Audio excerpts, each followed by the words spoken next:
Kami akan habiskan kartumu, dasar anak kikir, hardik ibuku.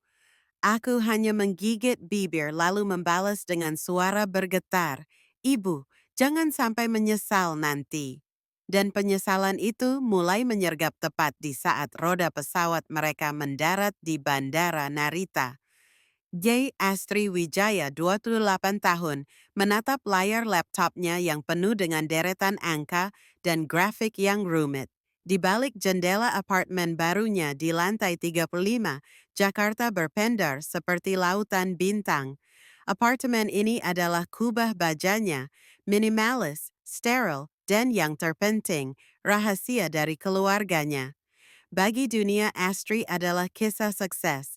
Vice President di Bank Central Asia, seorang genius finansial dengan gaji yang membuat banyak orang iri. Tapi bagi keluarganya, dia adalah sang domba serigala, sumber dana yang tak pernah kering. Orang tuanya, Suryadi dan Dian, serta adik lelakinya yang manja, Rafli, 20 tahun, telah lama menjadikannya mesin ATM berjalan. Suryadi, ayahnya pensiun dini dan menghabiskan pesangonnya dalam setahun. Dian, ibunya, adalah mantan sosialita yang masih bergaya hidup mewah.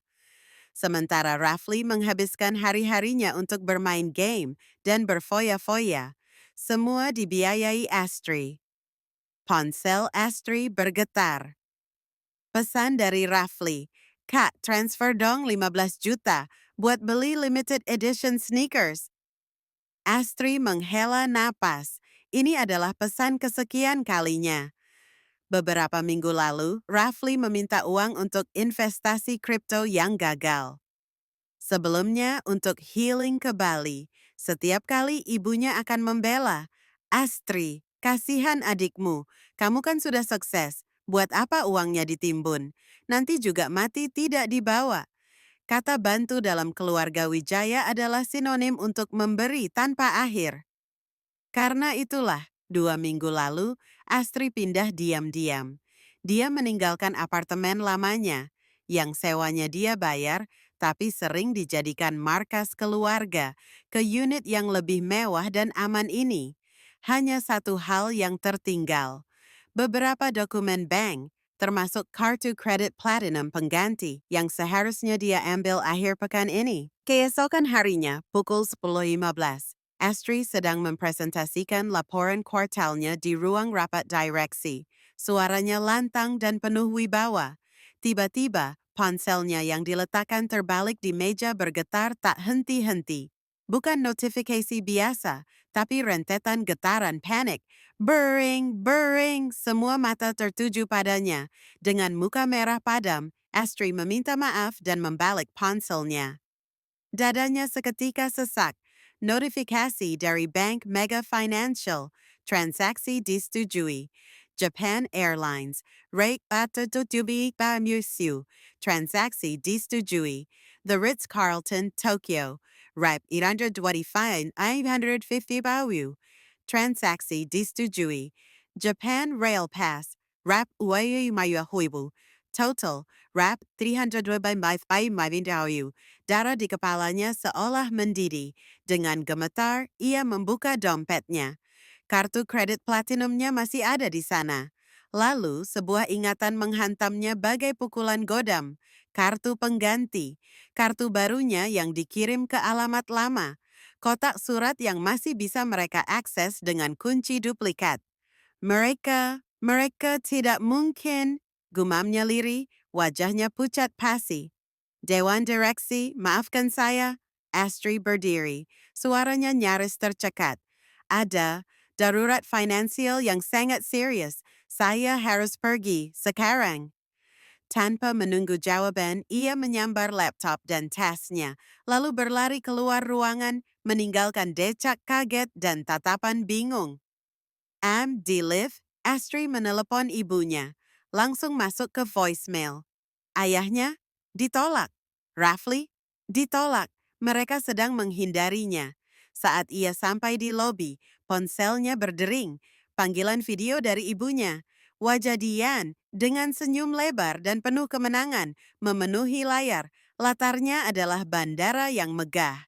Astri, kejutan! Serunya riang. Lihat nak, kami di Bandara Changi, Singapura. Mau transit ke Tokyo. Akhirnya Rafli bisa lihat salju. Di belakangnya, Rafli melambaikan tangan sambil menyeringai. Ayahnya Suryadi hanya terdiam dengan wajah cemas. Ibu, sapa Astri, suaranya dingin membeku. Ibu pakai kartu kredit saya. Wajah Dian dengan senyum lebar dan penuh kemenangan memenuhi layar. Latarnya adalah bandara yang megah. Astri, kejutan, serunya riang. Lihat nak, kami di Bandara Changi, Singapura, mau transit ke Tokyo. Akhirnya Rafli bisa lihat salju. Di belakangnya, Rafli melambaikan tangan sambil menyeringai.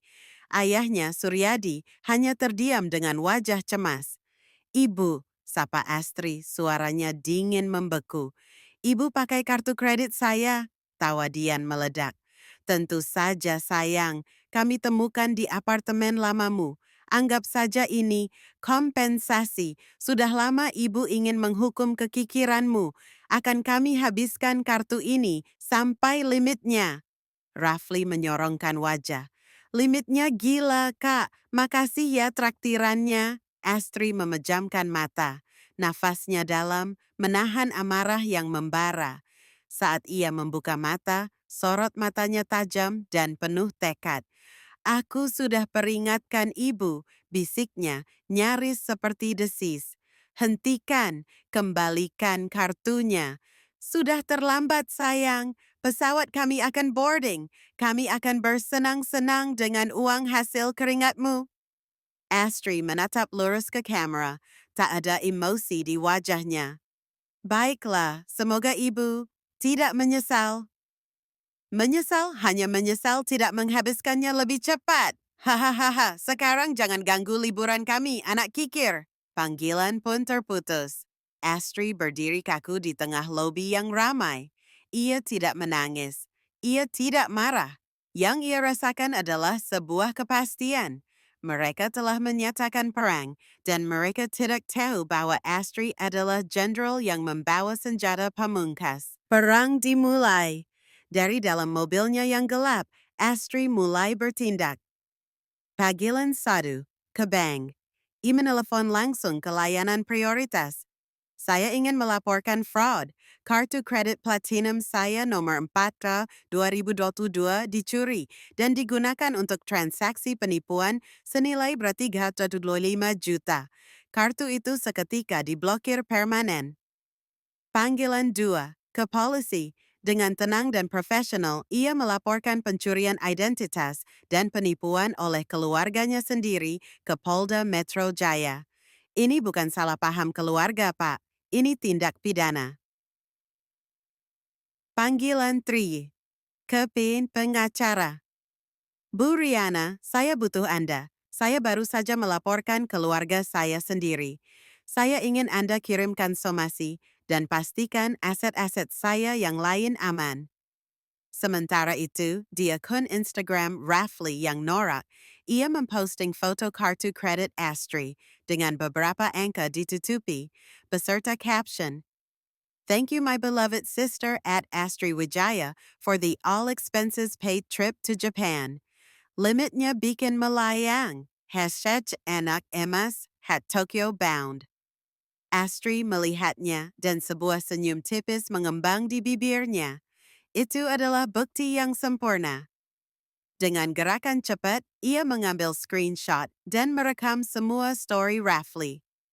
Semuanya dikirimkan ke bank dan policy, dilengkapi dengan rekaman panggilan video tadi. Drama di Tokyo. Mimpi indah keluarga Wijaya berubah menjadi mimpi buruk tepat di lobi The Ritz-Carlton. "Maaf, madam, kartu ini ditolak," ujar resepsionis dengan sopan. "Masa? Coba lagi," bentak Dian, wajahnya mulai memanas. Setelah percobaan ketujuh, sang manajer hotel datang. "Kartu ini telah diblokir secara permanen oleh bank penerbit akibat fraud.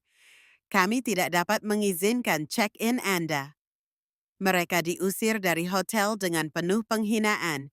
disaksikan oleh tamu-tamu lainnya.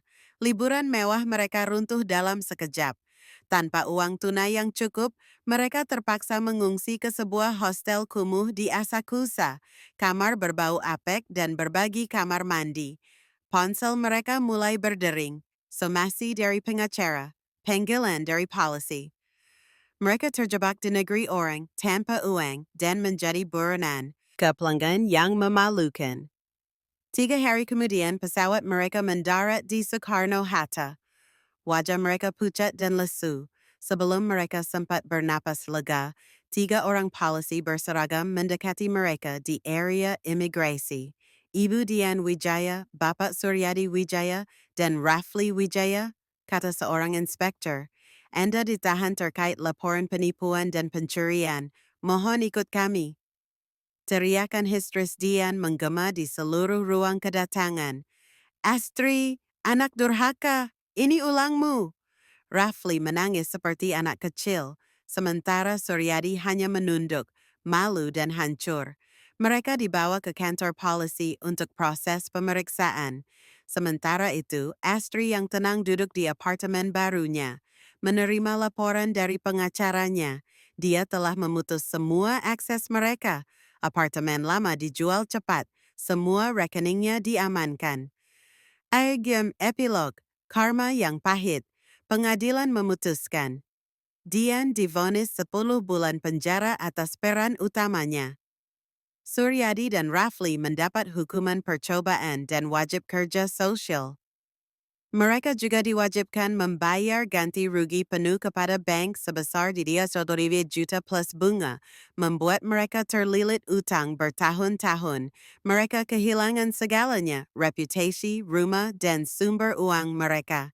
Kini mereka hidup dalam kesederhanaan yang pahit, sambil menanggung beban sebagai mantan narapidana. Suatu sore, Astri berdiri di balkon apartemennya, menatap matahari terbenam. Sebuah pesan dari tantenya masuk. Astri, ibumu sakit. Dia minta maaf. Maukah kamu menengoknya? Astri membaca pesan itu. Dia menarik napas dalam, lalu membalas dengan tenang. Tante, tolong sampaikan pada ibu, aku sudah memaafkannya. Tapi, bab hubungan kami sudah tertutup. Aku doakan yang terbaik untuknya. Dia mematikan ponselnya.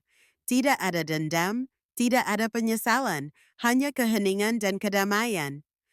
Akhirnya setelah sekian lama, Astri Wijaya benar-benar merdeka.